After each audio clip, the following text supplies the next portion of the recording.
So I want you to picture this. You are standing in a corporate conference room. Okay. It's like 20 minutes past midnight. The air conditioning is just humming. You've got those fluorescent lights buzzing overhead. And across the glass table from you sits an HR director. Right. A very familiar kind of sterile setting. Exactly. And they are calmly reading from this heavily documented, curated list of just, well, completely vague grievances. Grievances that probably have nothing to do with your actual job. Nothing at all. None of this has anything to do with the quality of your work or, your key performance indicators, your sales numbers, nothing like that. It's just about you being there. Yes, your mere presence. And as you sit there, listening to the tone of their voice, you slowly realize something pretty terrifying. Which is what? That the person across the desk, they don't want facts. Oh, wow. Yeah. They don't want to see your emails. They don't care about your timeline of events. They want your posture to drop. They want a confession to a privilege you never claimed and an apology for a tone you never even struck. They want submission. They want total submission. It is an incredibly visceral, just chilling image to start with. Yeah. Because it completely subverts this idea that you are being judged on your merit. You aren't being evaluated, you're being processed. Process, that is the exact word. And that terrifying midnight conference room is exactly where we are starting our deep dive today. It's a heavy one today. It really is. But before we jump into this absolute labyrinth of an investigation, please, if you're listening, take a second right now to like and subscribe to the show. Yes, please do. It genuinely helps us continue bringing you these massive, in-depth explorations. It really does. So today's mission is an incredibly expensive review of a fascinating, highly provocative ebook. It's from 2026 by Conrad Reicher, and it's titled Betrayed Generation, Whole Life Struggle Sessions. A very intense title. Very. And for you listening, if you want to follow along, examine the data for yourself, or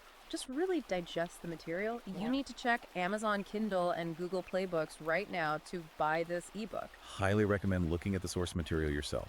Absolutely. And you should definitely follow the author at Conrad Reicher on Substack for his ongoing dispatches. Right. So this text, it's actively making waves right now, specifically tailored for the manosphere and men's rights activists. Yeah, it's a very specific audience. It is. And the core thesis we are going to unpack today details how modern Anglosphere institutions, and everything from corporate HR departments to family courts, all the way to Ivy League universities. All the major pillars of society. Exactly. Reicher argues these institutions were systematically captured by feminist and Marxist ideologies, and that they were fundamentally redesigned from the ground up to extract compliance and capital directly from native men. Right. And, before we go one single step further into this architecture, we need to be crystal clear about our mission here and the ground rules of this deep dive. Absolutely. We have to set the table here, because this text deals with highly politically charged content. Very charged. We're talking about gender, economics, structural power, culture. So I want to clarify to you, the listener, right up front, that we are not taking sides here. Right. We are not endorsing Reicher's viewpoints. And we aren't here to condemn or debunk them either. Our job today is strictly to impartially report the factual architecture of his arguments. Just laying out the blueprint? Exactly. The goal is to help you understand the mechanics of this specific worldview, how the arguments are logically constructed, and, exactly what historical and economic data the author uses to support his claims. Okay, so let's unpack this. We started with that gripping midnight conference room anecdote. Right, the submission ritual. Yeah. Reicher uses this to illustrate his central belief that modern society is no longer a meritocracy in any meaningful sense. Instead, he claims it's become an endless, inescapable struggle session. But to understand how we got to that conference room, to understand why that HR director has that kind of power over you, Reicher argues we have to look backward. We have to follow the money. Always follow the money. We have to look at the housing, the economy, and what he calls the ladder pulled up. Right, so let's get into chapter 1. He begins by establishing what he calls the boomer ledger. Yes. The argument here is that the generation before us, the baby boomers, enjoyed a mid-century inheritance that was historically unprecedented. We're talking about that classic post-World War II world, where a single median income could comfortably secure a family mortgage. Exactly. There were highly functional apprenticeships, manufacturing, and trade jobs that strictly, reliably rewarded competence and physical production. The era of the family wage. It's the classic Americana image, right? A guy could graduate high school at 18, walk onto a construction site or a factory floor, put his head down. And within 3 years, he could buy a modest 3-bedroom house. Right. He could support a wife, raise a couple of kids, all without plunging into insurmountable debt. That was the covenant. That was the deal you made with society. But Riker argues that the boomer generation effectively liquidated that post-war inheritance to fund their own private extended comfort. Wait, liquidated it how? Well, he says they took the foundational building block of American life, which is family shelter, and they converted it into a speculative financial asset. Okay, wait, I need to push back on this boomer ledger idea for a second. Right. Because it's really easy, it's almost a cultural trope at this point, to just blame an entire older generation for being greedy. Oh, sure. The whole okay boomer thing. Exactly. Okay. But wasn't the economic shift of the late 20th century a super complex macroeconomic reality? How exactly does he claim they actively liquidated the inheritance? Like, is he alleging a conspiracy, or is this just a byproduct of policy? That's a great question. And no, he isn't claiming they sat in a smoky room and plotted to destroy the youth. Okay, so what's the mechanism? He is auditing their policy choices. He points to 2 main drivers that were enacted by that generation's voting bloc. First, post-1970s zoning cartels. And second, fiat monetary expansion. Let's take zoning first. How does that work in his framework? So in the mid to late 20th century, homeowners discovered that by aggressively using local municipal zoning laws to restrict new housing supply, they could artificially inflate the paper wealth of the homes they already owned. Ah, so banning multifamily homes, enforcing massive minimum lot sizes, weaponizing environmental reviews. Exactly. By legally ensuring nothing new could be built near them, they choked the supply. And Riker says it became a weapon of generational extraction. So they basically pulled up the drawbridge the exact moment they got inside the castle. That is the perfect way to phrase it. And this is where Riker brings in the hard economic data, which brings us to that second driver. Right, the fiat monetary expansion. Yes. He points to a very specific pivotal year, 1971. 1971. This is the year President Richard Nixon enacted the Nixon shock, permanently severing the U.S. dollar from the gold standard. Let's pause and explain the mechanics of that, because for you listening, this is vital to understand his argument. When you sever money from a hard asset like gold, you enter a fiat system. Right, meaning the currency only has value by government decree. Exactly. It allows the central bank to print money infinitely. And Riker sees this as a catastrophic betrayal of the working man. He really does. Because when you print money endlessly, you violently dilute the purchasing power of the wages people are earning through their actual physical labor. Think of it like this. Imagine you work for a company, right? And they pay you in shares of their stock. You work hard all year for 100 shares. Right. But then the board of directors secretly decides to issue 1 billion new shares overnight to pay for their own bonuses. Wow. Yeah. The 100 shares you bled for are now practically worthless. Your labor hasn't changed, your output hasn't changed, but the value of your stored energy has been diluted to zero. That is fiat debasement. That is an amazing analogy for the mechanism Riker is describing. And when you look at the numbers he cites from the Federal Reserve Survey of Consumer Finances, Let's hear the numbers. between 1971 and 2023, the divergence is just staggering. Adjusted for true inflation, median male wages increased roughly 12% over that half century. 12% in 50 years. Yes. Meanwhile, median home prices skyrocketed by over 400%. So the physical labor of the native man was radically devalued, while the stationary assets owned by the older generation were radically inflated. Exactly. The wage earner was basically transformed into a debt vehicle just trying to survive, and the basic family home became a financialized asset class traded by private equity firms. Right. Riker calls it an invoice for a feast you never attended. Man, that's a bleak way to look at it. It is. And this economic reality leads to a highly controversial structural take he has on the feminist movement of the 1970s and 80s. Okay, right, because the standard historical narrative, the one we are all taught in school, is that women entering the workforce en masse was purely a triumph of consciousness raising. Right. Social liberation, breaking the glass ceiling, achieving independence. But Riker views it through a strictly structural economic lens. Yes. He argues that the celebrated mass entry of women into the workforce wasn't primarily ideological. Wait, really? Yeah, he says it was a structural necessity designed to mask the collapse of the male family wage. How does he connect those dots? Well, because of that fiat currency debasement we just talked about, and the rampant offshoring of industrial jobs, a single income was violently devalued. Right. So by the late 1970s and into the 80s, a man working a standard 40-hour week could no longer pay the mortgage, buy the groceries, and cover the medical bills on his own. So two incomes became a strict mathematical requirement just to maintain the exact same basic middle-class standard of living that one income used to provide just a decade prior. Exactly. So in his view, the rhetoric of liberation was basically PR. It was used to obscure a massive systemic extraction of wealth. They didn't liberate women to fulfill their dreams. They drafted women into the labor pool to artificially double the tax base and keep the consumption economy afloat while real wages secretly plummeted. That is precisely his argument. He calls it the two-income trap wrapped in a girl power slogan. Wow. And if you accept his premise that this macroeconomic extraction destroyed the physical inheritance of the native man, the natural question becomes, How do you keep men compliant in a system that is actively impoverishing them? exactly, how do you stop a revolt? Which brings us directly back to that midnight HR meeting we started with. If the workplace has been structurally redesigned to extract your labor for a fraction of its historical value, how do they keep you from rebelling? Right, and Riker argues they use cultural extraction, they use the modern struggle session. Let's get into segment 2 here. Riker defines the modern struggle session as a Maoist-style purification ritual, but it's been stripped of its original communist theology, sterilized, and installed directly into corporate HR departments, university administration offices, and media organizations. Yeah, let's define what a Maoist struggle session actually was for the listener, because it is a very heavy historical comparison to make. It really is. So during the Chinese Cultural Revolution in the 1960s and 70s, a struggle session was a form of public humiliation.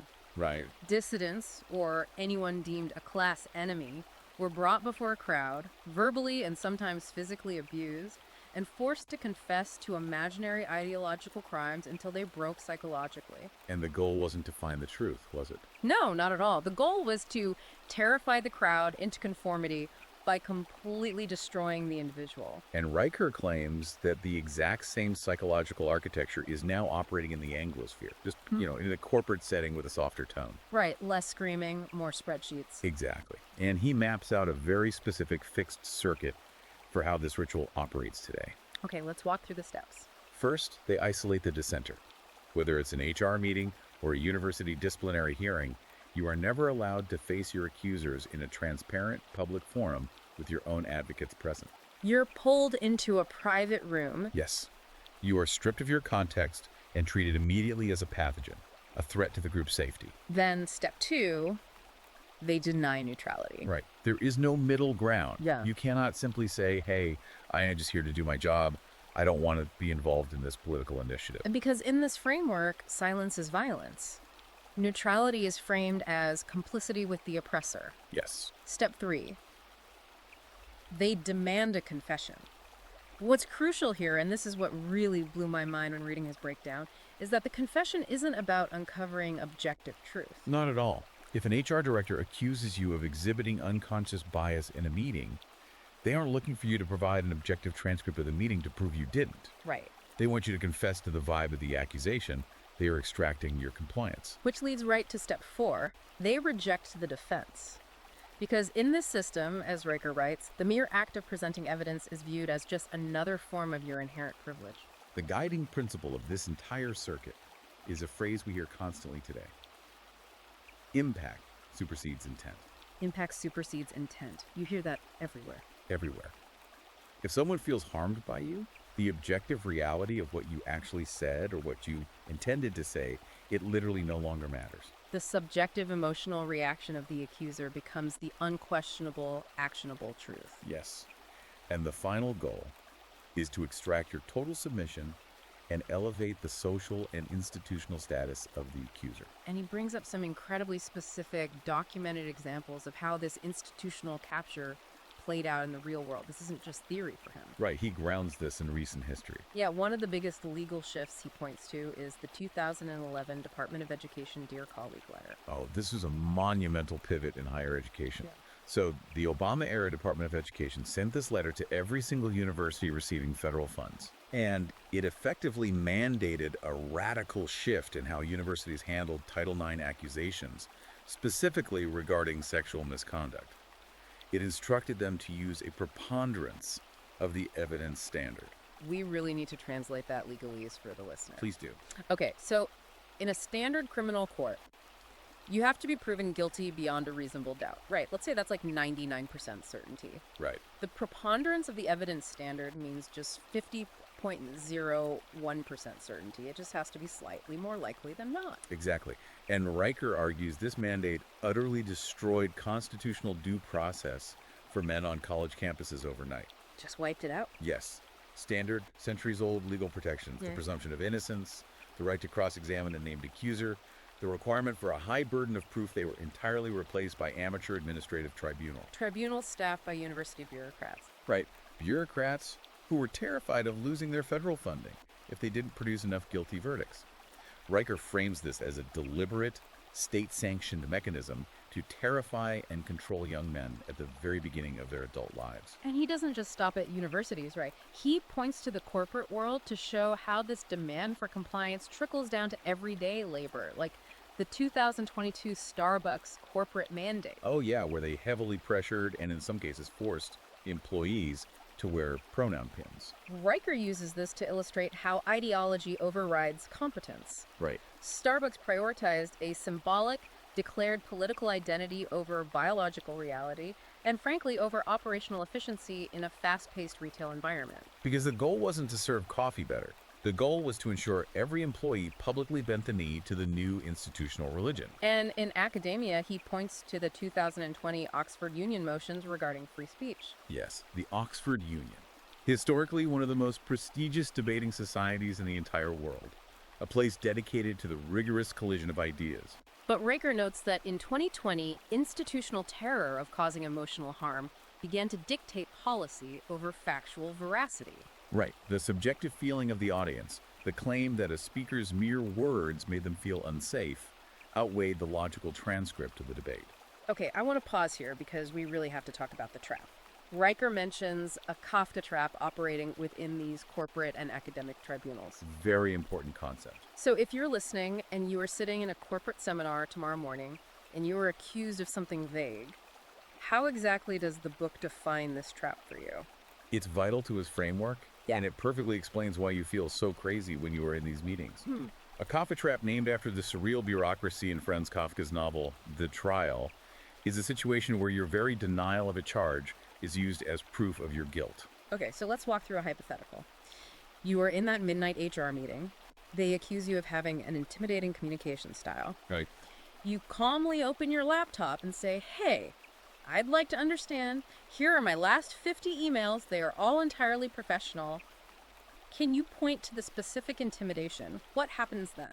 In Riker's view, you have just sprung the trap on yourself. Wait, really? By asking for proof? Yes, because if you sit in that tribunal and you calmly ask for corroborating proof of an accusation, the very act of demanding evidence is logged by the HR administrator as proof of your defensiveness and bad faith. Wow. You are literally told that demanding evidence is a tactic of power. So you literally cannot win. You absolutely cannot win. If you maintain a perfectly calm, stoic demeanor while they berate you, they log it on their spreadsheet as arrogance or unrepentant privilege. Unbelievable. But if you raise your vocal tone even slightly to passionately defend your character, it is immediately logged as volatile aggression, proving you are intimidating. And if you just sit there in total silence? It is recorded as complicit consent. It's a closed, inescapable psychological loop designed purely to manufacture a broken compliance subject. Wow. So the system is rigged at the procedural level. Yeah. You are playing a game where the rules are written dynamically to ensure your loss. That's his core argument for this section. Now, if the workplace and the university have been restructured to extract this compliance, what happens when a man clocks out and goes home? Yeah. Riker argues there is no escape because the exact same architecture was imported directly into family law. Which brings us to Chapter 5, what he calls the liquidation of the covenant. Let's get into segment 3. So Riker's historical auditing zeroes in on the legal shifts that destroyed the sovereign household. And he pinpoints a very specific catastrophic date, September 5th, 1969. The day California Governor Ronald Reagan signed the nation's first no-fault divorce bill into law. Yes. And Riker views this as the ultimate cataclysmic shift in the Anglosphere. How so? Well, For centuries, marriage was a binding bilateral covenant. Breaking it required cause, like infidelity, abuse, abandonment. And the state protected the party who was wronged. Right. But Riker argues that with the flick of a pen in 1969, marriage was flipped from a covenant into a unilateral, highly revocable consumer lifestyle contract. Let's break down why unilateral is the key word there for the listener. Unilateral means one person can end it without the other's consent. Suddenly, one spouse could legally dissolve the family entirely without cause, without mutual consent, and crucially, without any financial or social consequence to themselves. Meanwhile, the other party, almost exclusively the man, in Riker's analysis of the courts, remained permanently bound to the state's financial extraction apparatus. Exactly. So the sovereign household, where a father had mutual obligations, recognized authority, and a protected legacy, that was liquidated. And what replaces it? He paints a very bleak, very dark picture. He really does. He claims fathers are reduced to permitted guests in their own children's lives. They are effectively turned into court-ordered ATMs. He points to the modern legal architecture of family courts that consistently treats the father's physical presence as highly negotiable, but his wallet as state property. Right. A man can have his children relocated out of state against his will, but if he misses a child support payment, he is thrown in a cage. Yeah. And Riker ties this systemic, legalized alienation directly to an incredibly sobering, undeniable statistic from the CDC. Which is?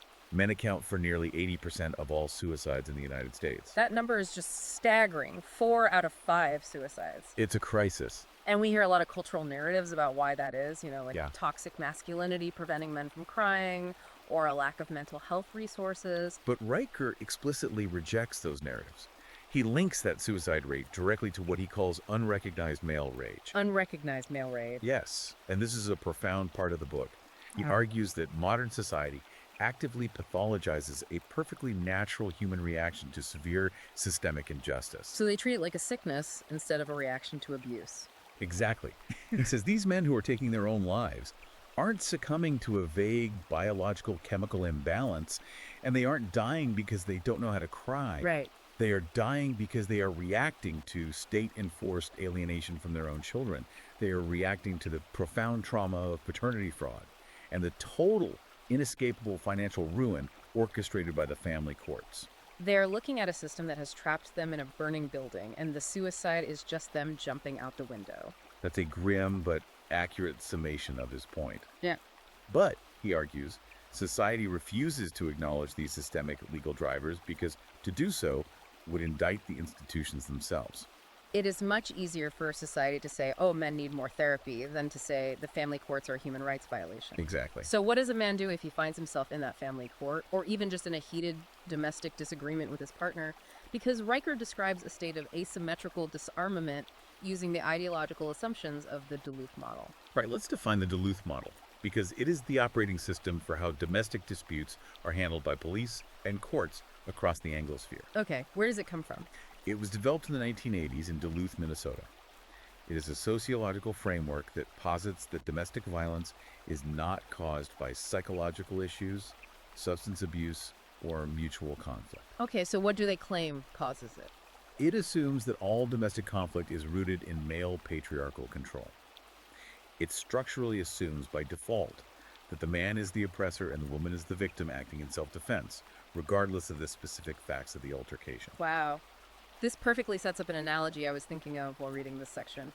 Riker describes this legal reality like an arms control treaty, where one side man is legally forced to melt down all of his weapons, dismantle his defenses, and submit to 24/7 total surveillance. Meanwhile, the other side is handed a fresh, fully loaded magazine and told by the state to fire at will. For instance, think about a standard argument. A woman raising her voice in a living room, breaking a plate, or screaming in a boardroom is culturally and legally celebrated as finding her voice. Or expressing her valid trauma. Right. But a man displaying the exact same physiological response at the exact same decibel level is legally documented by police and courts as exercising coercive control or intimidation. That is exactly it. The rules of evidence, acceptable behavior, and basic human emotion were rewritten to ensure that male stoicism is viewed as cold, sociopathic withdrawal, and male anger, even when entirely justified by a massive breach of contract, infidelity, or the loss of his children, is viewed as an actionable legal threat requiring police intervention. Okay, so if the macroeconomic system extracts his wealth, the corporate system extracts his compliance, and the family court extracts his legacy, how does society maintain this consensus? Right. Why isn't everyone up in arms? Exactly. If the raw deal for men is so glaringly obvious, why isn't there mass revolt? How do they keep everyone believing the narrative? Well, this brings us to segment 4. Riker argues that tech platforms and legacy media serve as the enforcement mechanism for this compliance. He introduces the concept of consensus reality. Consensus reality. Yes, the institutions cannot survive if people start comparing notes, so they must rigidly control the flow of information. And he goes right after the fact checkers here, doesn't he? PolitiFact, Snopes, all these supposedly neutral arbiters of truth. He doesn't see them as journalists at all. No, he views them as a secular inquisition. Yeah. In his analysis, fact checkers are not epistemological tools used to verify empirical data. Right. They are weapons of status enforcement. Right. Their entire purpose is to police the boundaries of acceptable language and aggressively punish dissent. How do they do it mechanically, though? Like, what's the actual process? They operate on a massive appeal to authority fallacy. They declare a specific, institutionally approved narrative as settled science or expert consensus. And once that baseline is established, Once it's set, any dissenting empirical evidence, no matter how rigorously sourced, is immediately categorized as dangerous misinformation or malinformation. and if you question the consensus, we are right back in the Kafka trap. Exactly. Your very questioning is used as proof of your moral corruption. They say only a toxic person would question the fact checkers. Precisely. And to back up this claim of a highly coordinated, centralized censorship apparatus, Riker cites a major recent historical event. The December 2022 Twitter files released by journalist Matt Taibbi. Yes, the receipts. He literally points to the paper trail. I mean, he points to the internal Slack messages, the direct emails, the weekly standing meeting. Right. The Twitter files provided a documented pipeline between massive government intelligence agencies like the FBI, the CIA, the Department of Homeland Security. And the trust and safety teams at major tech monopolies. Yes. Riker calls it the censorship industrial complex. It was undeniable proof that unelected, unaccountable bureaucrats were directly dictating what the American electorate was permitted to see, discuss, and think. And it gets even darker when you look at how the technology itself isolates men on an individual level. He talks extensively about the gig economy. Right. Driving for Uber, delivering food, freelance coding apps. These are platforms that replace the stable, community-based family wage with isolated algorithmic surveillance. The gig worker has no coworkers to talk to. He's isolated in his car, monitored by an app that tracks his every movement, and is instantly disposable if his rating drops a fraction of a point. But the real danger, the profound psychological danger he warns you about, is the algorithm itself and what he calls the black pill. This raises a critical question about how social media shapes human neurochemistry. Let's talk about that. Social media algorithms are not designed to reward calm, factual analysis or nuance. They are explicitly designed to maximize time on site by prioritizing emotional engagement. And human beings engage most deeply with rage, envy, and fear. Yes. These algorithms isolate men in digital echo chambers, feeding them an endless stream of content that highlights their dispossession. Which leads directly to the black pill. Let's define the black pill for the listener who might not be familiar with the specific internet subculture term. The black pill is a fatalistic, totalizing worldview that heavily circulates online among disenfranchised men. It's the absolute belief that the game is permanently rigged against them. That biology and genetics are ultimate destiny. Right. That male dispossession is entirely inescapable, and therefore surrender is the only rational option. It is a philosophy of total despair. But, and this is a massive turning point in the book, Riker completely rejects the black pill. He doesn't embrace it at all. He absolutely despises it. Yeah. He warns his readers that the black pill is not a form of intellectual rebellion. It is actually the final, most successful stage of the struggle session. Wait, explain that. How is giving up a struggle session? Because the system has processed you so thoroughly that you now neutralize yourself. Oh. You absorb all the dark data of your dispossession.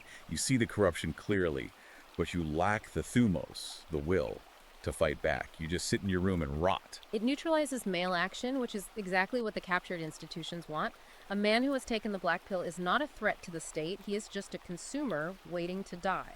Precisely. So, if the black pill is the ultimate trap, what is the escape hatch? Right. What's the solution? If a man wakes up, realizes the institutions are stacked against him, and refuses to just lay down and die, how does he get out? This is where we get into segment 5, and Riker's actual tangible solutions. Let's look at his psychological framework. Clean anger and the Thumos triangle. This is a fascinating psychological map that Riker builds to categorize the three distinct ways men process systemic grief and betrayal. He uses the word thumos, which is an ancient Greek concept relating to spiritedness, righteous anger, and the internal drive for justice and agency. Okay, so picture a triangle in your mind. What's at the bottom left corner? At the bottom left is sulking. This is passive-aggressive resentment. It is playing the martyr.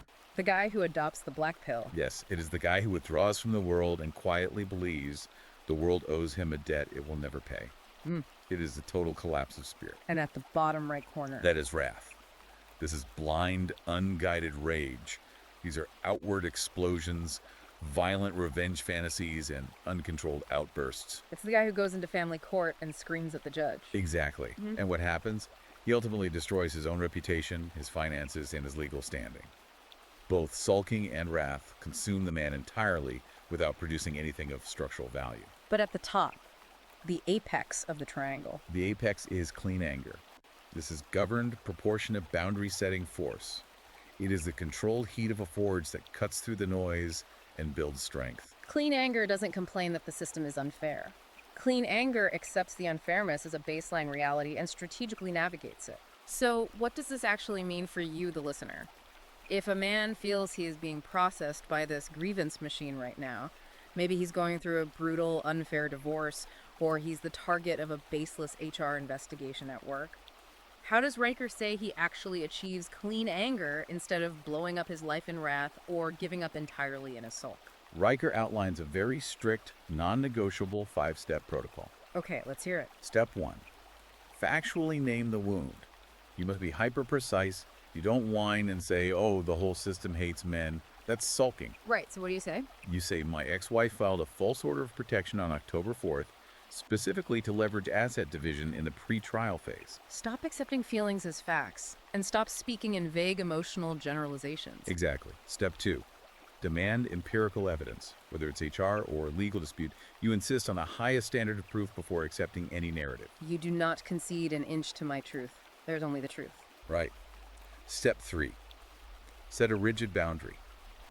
You cease all non-essential communication with a hostile entity. You ensure all remaining communication is exclusively in writing. You treat your own life like a forensic audit. If it isn't in an email or a legal brief, it didn't happen. Correct. Step 4. Act with legal proportionality. You respond strategically, utilizing the law, not your emotions. Yeah, step 5. Build parallel institutions. You make the system's victory over you irrelevant by building outside of its jurisdiction. And he has some incredibly harsh words for modern therapy culture in this section. Therapy culture today generally tells men that their anger is a disease to be cured. Yeah. They tell you to do breathing exercises, to journal, to process your trauma, and to seek validation. But Riker says, absolutely not. The wound shouldn't be healed. It should be circumcised. It's a highly visceral, aggressive metaphor, but it serves a purpose. He argues that the deep psychic wound of systemic betrayal doesn't need to be healed so you can comfortably reintegrate into a fundamentally broken system. Right. The goal isn't to make you feel okay about being robbed. He says you need to surgically cut away the dead flesh of your naive fantasies. The fantasy that institutions are fair, the fantasy that the family courts actually care about justice or your children, Right. the fantasy that the HR director is your friend. Precisely. You cut all of that dead flesh away, and the resulting psychological scar tissue is what makes you impenetrable. You stop hoping the machine will suddenly develop a soul, and you start treating it like the unfeeling mechanical extractor that it is. Right. Wow. Okay, that leads us right into segment 6, the final and most actionable stage of our deep dive, the Sovereign Man Protocol. The blueprint for the cure. Exactly. Riker doesn't just want you to be angry, he wants you to build. He isn't just diagnosing the disease, he is handing you the practical playbook for the native Anglosphere man to rebuild his life outside the captured architecture. The absolute foundational step of this protocol is what he calls rhetorical sovereignty. What does that mean? A man must absolutely, unequivocally refuse to use the opponent's dictionary. This is huge. If you accept their vocabulary, you have already lost the debate before you open your mouth. Yes. If you accept terms like microaggression, you've already conceded the premise that an invisible, entirely imperceptible offense is somehow an act of physical violence. Right. And if you use the phrase toxic masculinity, you've already accepted the premise that your very biological nature is a pathogen requiring a feminist cure. If you use their language, you are fighting on your knees. Riker demands that men ruthlessly build and defend their own lexicon based on objective reality, merit, and competence. And to enforce this sovereignty, he provides highly tangible, everyday actions. Let's list a few of these out for the listener because they are incredibly practical to implement immediately. First, apply the sex swap standard to any HR policy, legal accusation, or media narrative. This is a devastatingly simple reality test. When you are presented with a new corporate policy or a cultural critique, mentally swap the genders. And see if it holds up. Exactly. If an accusation or a policy would be instantly dismissed as completely ridiculous, deeply offensive, or illegal if it were applied to a woman, then it is a fraudulent extraction when applied to a man. You must discard it outright. Do not respect it. Right. Second action. Delete your social media for 30 days. He says you must observe your interior life when the algorithmic audience is removed. Stop letting a machine that is explicitly designed to harvest your outrage dictate your identity and your mood. Third, migrate off big tech servers. Riker views relying on corporate email providers like Gmail or Outlook as begging a hostile landlord for permission to exist in the digital public square. So that's the alternative. He tells men to buy their own domains, run their own private mail servers, and utilize decentralized networks. You have to build your own digital pipe so you cannot be unpersoned and erased from society by a mid-level content moderator with blue hair in San Francisco. And fourth, physical sovereignty. Lift heavy weights, eat clean food, and sleep well. It sounds basic, but he ties it into the larger philosophy. Right, you have to build a physical vessel capable of carrying a heavy burden without collapsing. The mind and the body cannot be separated in this struggle. You cannot fight a captured institution if your testosterone is tanked for microplastics and you are living on ultra-processed food. What is truly fascinating here is that all of these discrete steps culminate in one ultimate psychological paradigm shift. Riker's ultimate message is to stop performing gratitude for renting a broken world. Yes. The institutions liquidated your generational inheritance, captured the culture, rigged the legal system against you, and are now charging you a monthly subscription fee just to exist as a second-class citizen.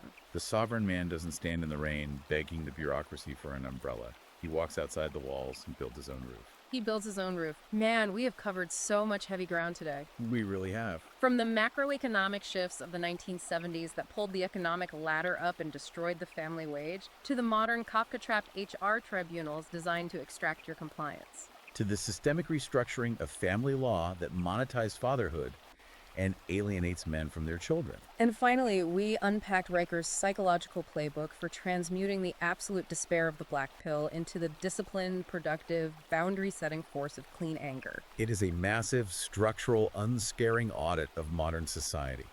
And it leaves us with an incredibly provocative thought to ponder. Leave the listener with it.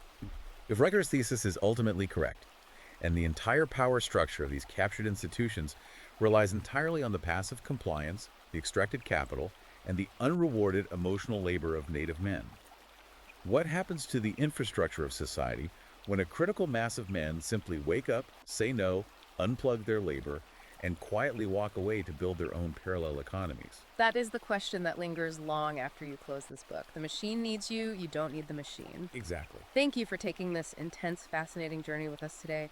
Please, before you go, hit that like button and subscribe to the show. It means the world to us and allows us to keep doing these deep dives. And remember, head over to Amazon Kindle or Google Play Books right now to buy your copy of Betrayed Generation, Whole Life Struggle Sessions by Conrad Riker. And make sure you are actively following his ongoing dispatches at Conrad Riker on Substack. The machinery is still running. It is. So the next time you find yourself standing in a fluorescent lit conference room, 20 minutes past midnight, listening to an HR director read from a list of vague grievances, you'll know exactly what kind of ritual you were standing in, and more importantly, you will know exactly how to walk out.